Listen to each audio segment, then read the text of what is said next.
Well, welcome again to our reading of the Gospel of Mark, and we're up to chapter 7. And this section here, I'm just going to do probably the first 13 or so verses here, is on ritual uncleanness and the tradition of the elders. And you'll see that it occurs also in Matthew's Gospel. And the Pharisees and certain ones of the scribes were gathered to him, they having come from Jerusalem. So we get an historic present here in the passive, present tense, passive, and an aorist participle. So having come from Jerusalem, the Pharisees and certain ones of the scribes were gathered to him. And having seen, aorist participle, certain ones of his disciples, and having seen hoti that.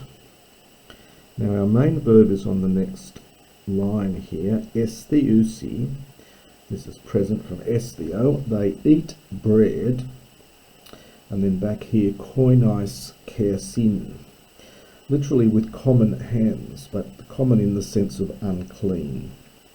Now this use of koinos appears in the Septuagint, some of the late works, for example in 1 Maccabees 1:47 and so on. It's a post-classical usage, and the meaning carries over also into the cognate verb koinoo.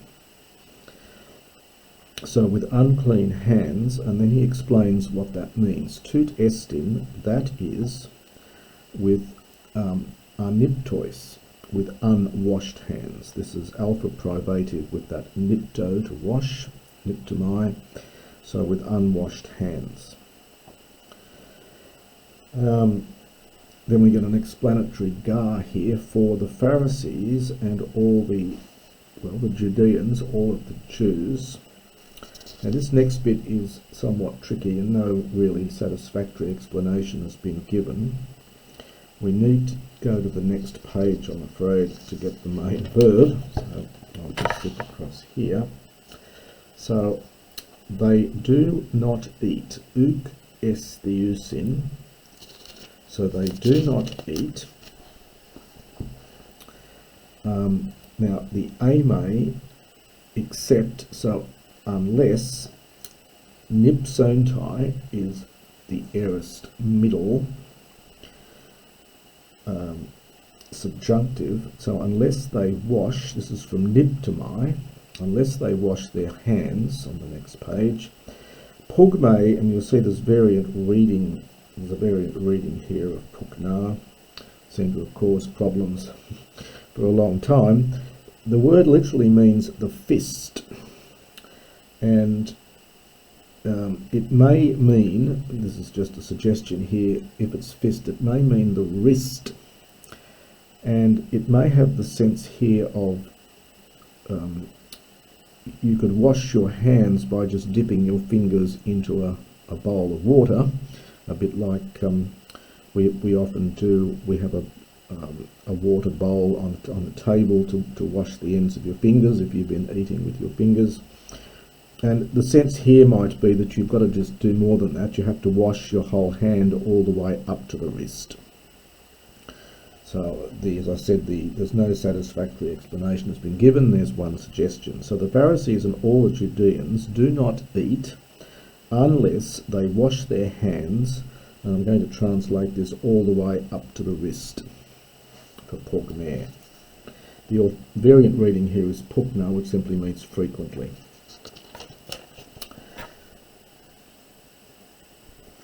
Now, kratuntes, krati has to take hold of, but it might have the sense of clinging to here. This is from krateo, present participle. So clinging to the parodosis, the tradition of the elders, that is oral tradition and oral rules. Again, the variant reading here, the variant reading says when they come from the marketplace. This just says from the marketplace.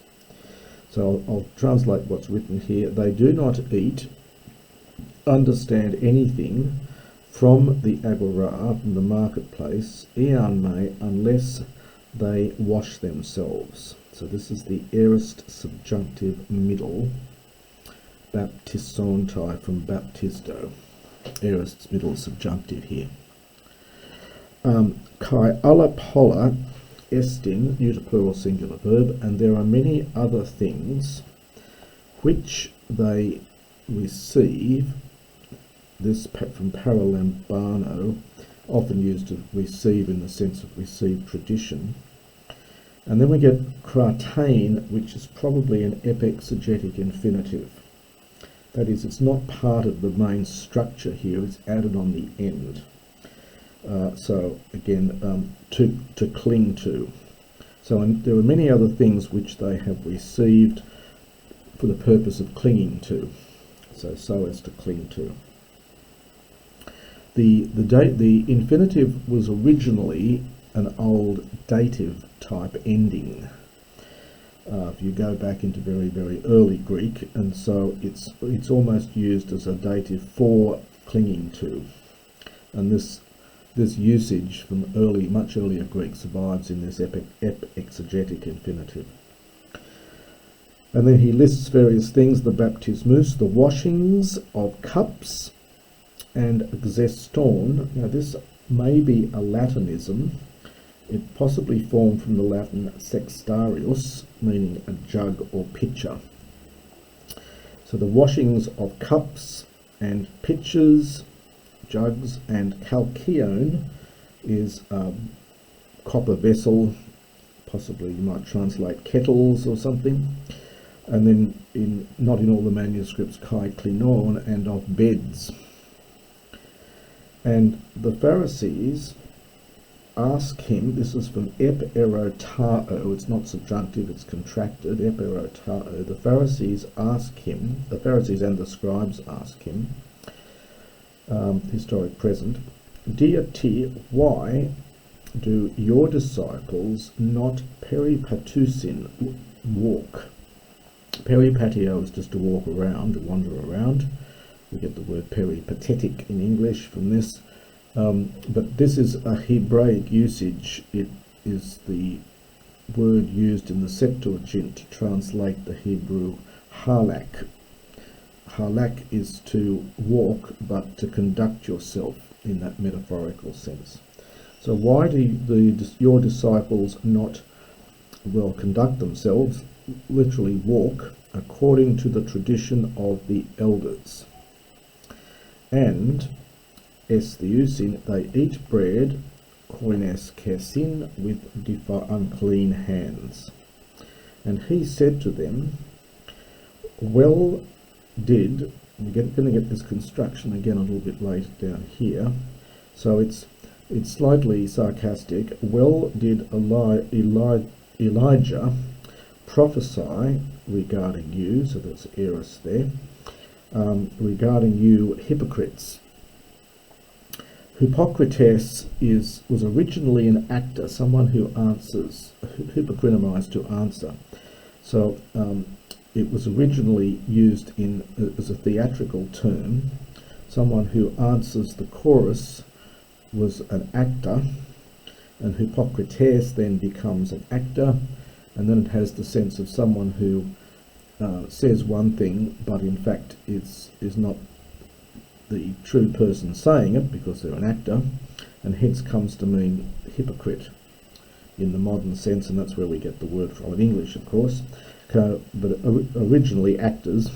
So concerning you hypocrites, when it is written, this is perfect passive here, when it has been written, hoti square brackets that.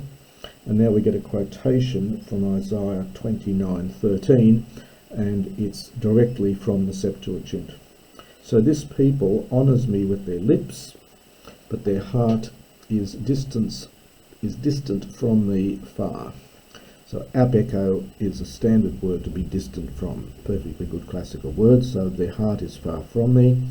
In vain they reverence me, teaching as teachings the commandments of men. Afhentes, having put aside, having left from aphiemi, this is the aorist participle, having put aside the commandment of God, you kratete, we're getting this verb again here, you cling to the tradition of men. And he said to them, again this is imperfect here, and again we get that construction kalos, well do you put aside, arthetete from arthetio, well do you put aside the commandment of God in order that you might establish the tradition, your own tradition, your tradition. This is from Histemi. For Moses said, honour your father and your mother, and the one speaking ill, this is participle here, of his father and mother, let him die by death. So this is this cognate dative here, with different verb. Telutao is to put an end to die, and then we get our cognate dative here. And I'll continue this in the next video.